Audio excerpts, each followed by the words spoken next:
Good evening. Yes, as you can see, I've brought along a prop with me. And I'm going to start off, can we have the first image, please? I'm going to start off by taking you back to an evening in about, I suppose, the second half of April 2004, at which time I'd been sitting for this portrait to Lucian Freud for about 6 months, 1, 2, 3 nights a week. And as its title suggests, in a way, apart from me, the point of the picture is this blue scarf.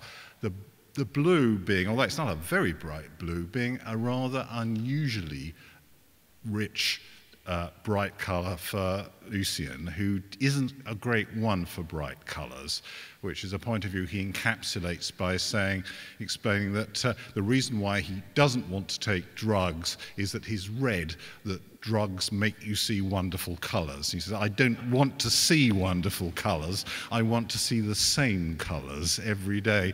So anyway, the blue scarf was a bit of a departure for him, slightly, but it was known to be part of the picture, and I'd been wearing it, and a similar jacket to this, and a shirt, religiously for every sitting, and he hadn't gone anywhere near the scarf, for reasons which I'll be explaining a bit later on.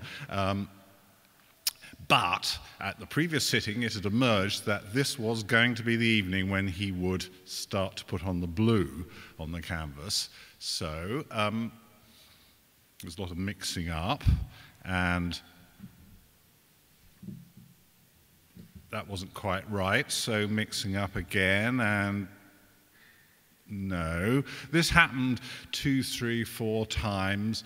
Then finally Lucian said, it's just me, I've obviously lost my mind, I just can't mix this colour, I'll do something else. So for the rest of the evening he painted a bit of sort of brown glup in the top corner of the picture. And when I went home on the train to Cambridge, where I live, I explained the whole set of circumstances to my wife, who said, which blue scarf were you wearing? I said, what? And she said, you do know that you've got 2 royal blue scarves, don't you? I said, no, I had absolutely not the slightest idea. And I'd obviously been wearing this one for all the other sittings, and I'd somehow managed to get hold of the other one on this crucial evening, which is just a note, half a tone darker. It's got a bit more black in it.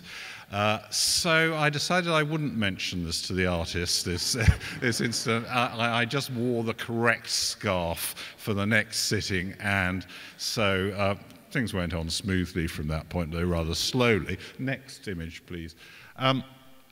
So how did I get into this position, or as you might put it, or as one reviewer of my book put it, this man has written part memoir, part art history, and part hostage drama.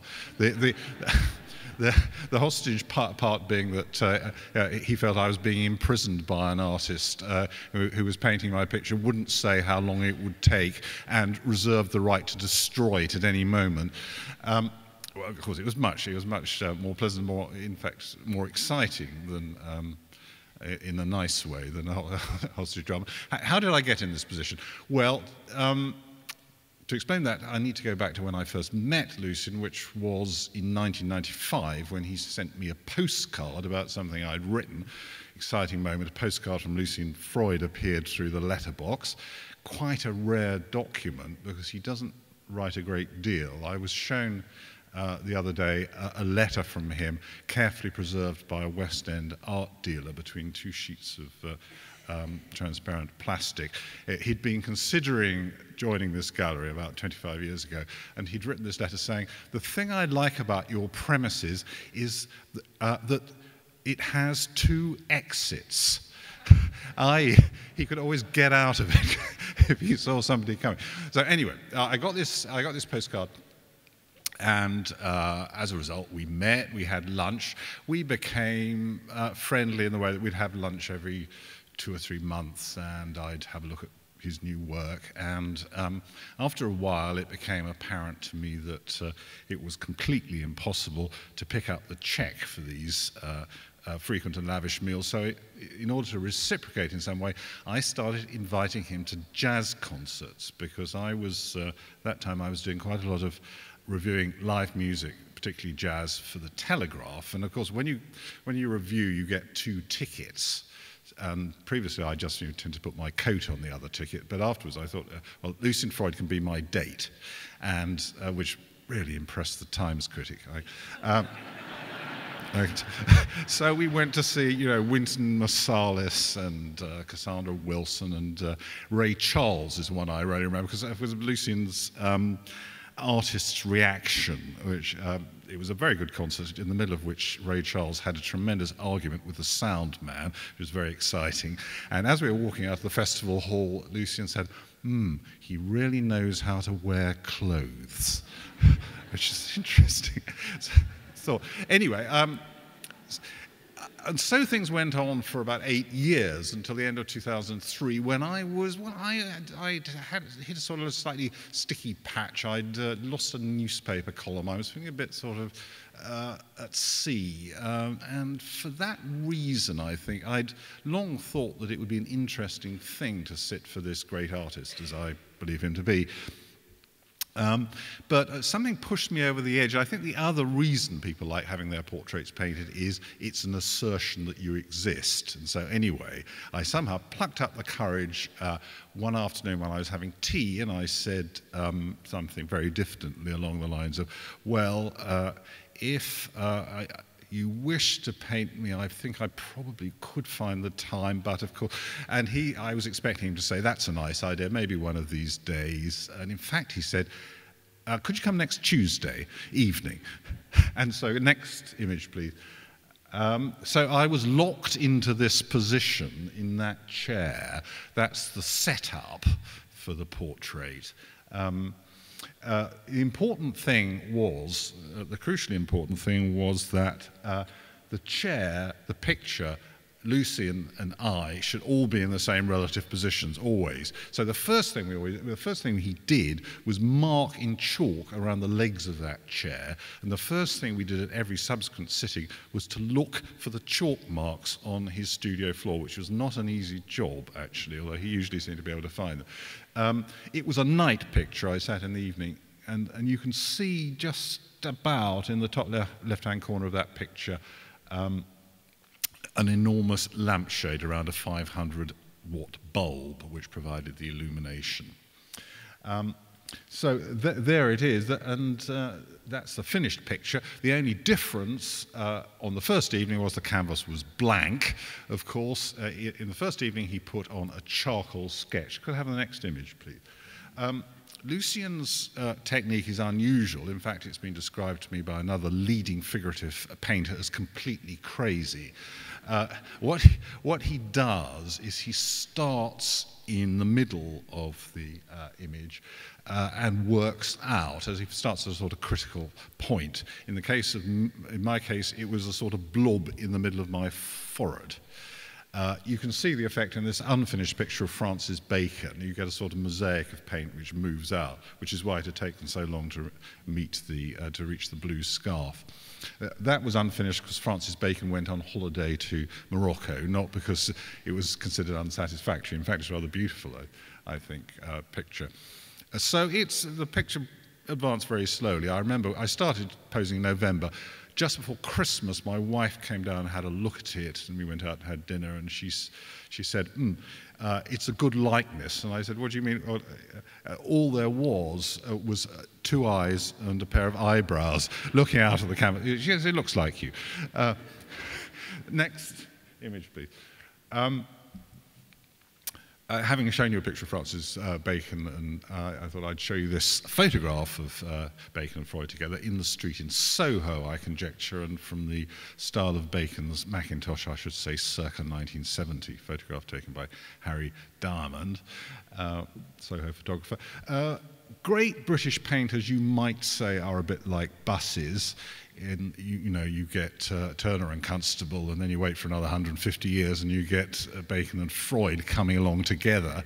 But they are rather different artists in that Bacon was quite a fast painter, and he didn't on the whole work from living models, whereas Lucian only works from living models or from something in front of him which he can see, an object. And he works extremely slowly. Next, please, image. Word about Lucian. Lucian was born on the 8th of December 1922. He spent the first 10 years of his life in Weimar, Germany. His father was Ernst Freud, second son of Sigmund Freud, the progenitor of psychoanalysis, of course. The family left, owing to Lucian's mother Lucy's wisdom and foresight, the family left Germany more or less immediately on the moment that the Nazis came to power. So Lucian's been living here since he was 10. He went to a couple of liberal boarding schools, Dartington and Bryanston, from both of which, as it happens, he was expelled, and then became an artist. So his career has been going on for an enormously long time. The first picture in his Tate retrospective was dated in 1939, and he's still painting now. That's 72 years, isn't it? That's more or less what he looked like while he was painting me, except he wore a shirt. That was taken in the height of summer by his assistant, David Dawson, who takes these wonderful, I think, beautiful photographs of Lucian's studio. Everything there looks very chaotic, and in a way it is, but it also has a practical purpose. For example, that sort of wonderful abstract pattern on the wall, which looks as if it might have been done by some sort of tachiste painter in Paris or New York in the 1950s. That's actually created by Lucian's habit of, every time he's finished with the colours on his palette, scraping them off with a knife and slapping them on the wall so as to prevent, as far as possible, anyone treading in them, and so that they don't get on his carpet outside the studio. It's reasonably effective, that stratagem. Next, please. I'm showing you this because the obligation of being a sitter doesn't end with the sittings. Lucian in 1954 wrote a piece for a magazine called Encounter in which he laid out his ideas about painting. One thing he said was the subject should be kept under observation as much as possible, 24 hours, ideally, a day, so that the artist can finally make that selection from all the information about the subject of what he thinks is most necessary for the picture.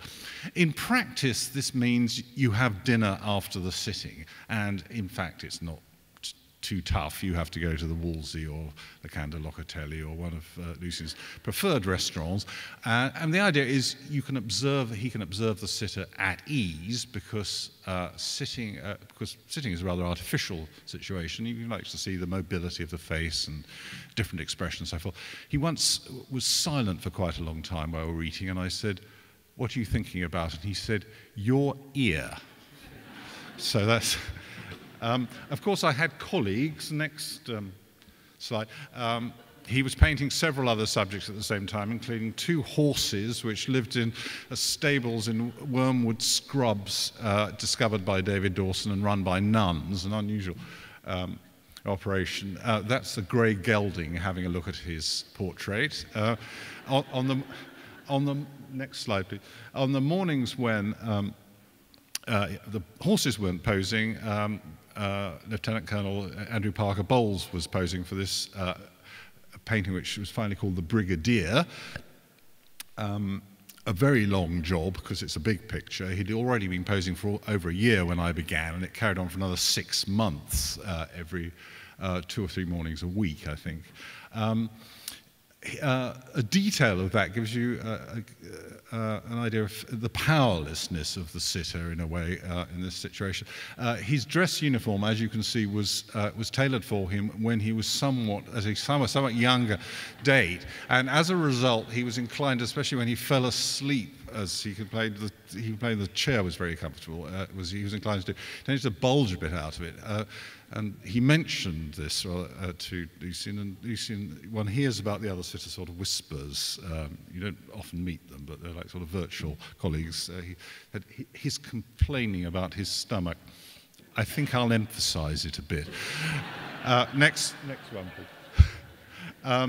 I had predecessors as well. There's David Hockney sat the year before in a very similar sort of chair and position and so forth. So I said, I wondered, is my portrait, I wondered if it's sort of based on, it follows on from the Hockney portrait. And the artist said, actually, I've always thought that your picture was derived from the back end of the skewbald mare, which is the other horse, which I think was he was thinking about the technique, really.